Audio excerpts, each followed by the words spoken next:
युनिस गुरुङ अब एकदम काँचो कलिल देखेको उनीहरूले पहिला उमेर भन् 15 लाएर 16 लायो होइन लिब्रोमा। अनि अब ठेगाना पनि भनौँ स्याङ्जा चापाकोट राजन दर्लामीको गाउँ। ओ माई गड।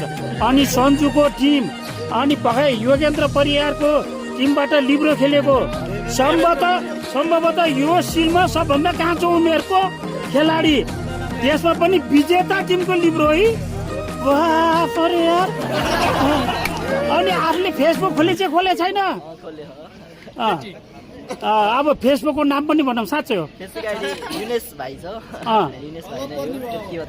अनि यसरी आफूलाई खेल खेल्यो नि होइन, भाइ तिमी खेल्नुपर्छ, बाबु तिमी खेल्नुपर्छ, नाति तिमी खेल्नुपर्छ भनेर चाहिँ आफूलाई हौसला प्रदान गरेर यसो उङ्गली डोडाएर ल्याएको कसले त्यो पनि भनौँ त, जनता जान्न चाहन्छ।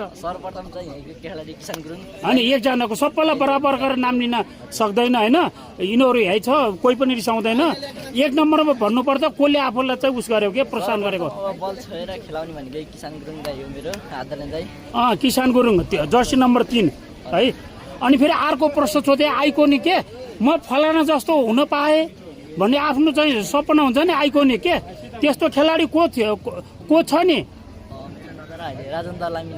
हो जर्सी नम्बर 12 आफ्नै गाउँको त्यस्तै दुनियाँले चिनी लिब्रो हुन पाए भन्थ्यो होइन। भनेपछि यो सपनाको खुड्किलामा एक पाइला त मजाले चढेछ है। अब मेरो कुरो छ भने अरू पनि बोलौँला होइन। अब खाइपिईमा ध्यान दिनुपर्छ है। म आफै पनि खाइपिईमा ध्यान नदिने मान्छे हो है। डक्टरले कहिले यहाँ दिँदा अर्कालाई नदिए भने जस्तो म पनि बेइमान मान्छे हो क्या। तर चाहिँ हामी चाहिँ खाइपिईमा चाहिँ हामी सज्जन हुन सक्यो भने चाहिँ राम्रो हुन्छ।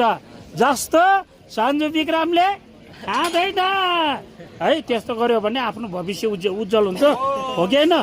धेरै के बोलौँ होइन, अब त्यहाँ बोलाउँछ ल। म बुढो मान्छेको धेरै धेरै धेरै आशिक अनि शुभकामना छ हामीलाई पनि यार।